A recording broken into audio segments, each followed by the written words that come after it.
Hello everyone, welcome back. Let's discuss about expected value and law of large numbers. So let me first show you the expression for expected value and then I will explain it to you.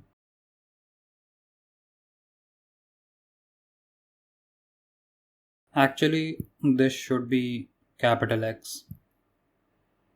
So the expected value of a random variable will be the multiplication of its probability to occur and we will multiply with the value itself and then we will sum everything. So if I give you an example, you will be able to understand in a much better way. So let's say we have a random variable which has elements 1, 2 and 3. Their probability to occur is, let's say this is 0.3, for 2 let's say 0.21, and now we are left with 0.49. so this is the probability to occur for element 3.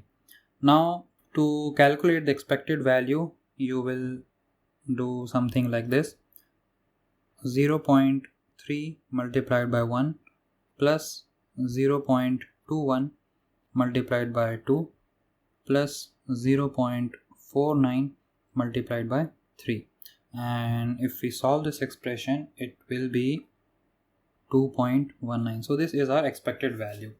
Now let's take another example and understand it even better.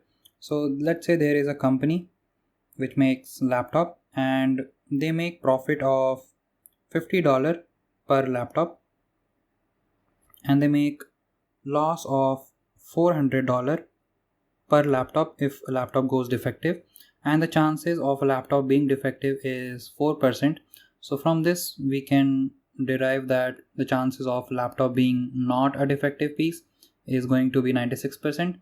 So now we have these values and we want to find expected value. So 50 multiplied by 0.96 minus, why minus? Because this is the loss value. So this will be 400 into 0.04. So the value that we have got here is, if we multiply these two, we will get 48, minus if we multiply these two, we will get 16. So this will be $32.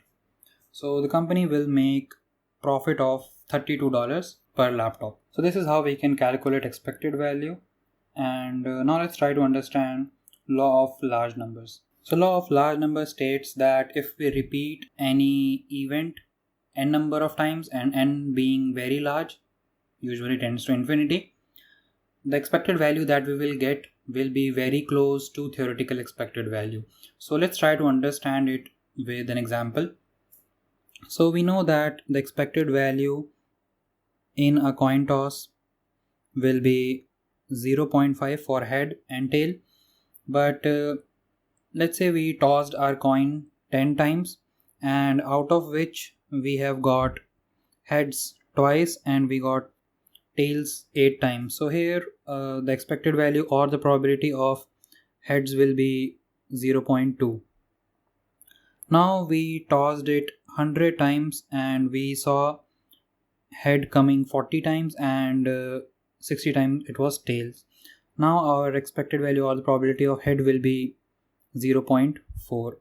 We tossed it 1000 times and now we got, let's say, 550 times heads and 450 times tails. Now our probability is 0.55. So you see, as and when we are increasing the number of experiments or the number of time we are tossing the coins, our probability is coming very close to the theoretical expected value. So this is what law of large number states. Now we will be using these concepts to understand central limit theorem, which we will discuss in the next section. So yeah, that's how we wanted to understand these concepts.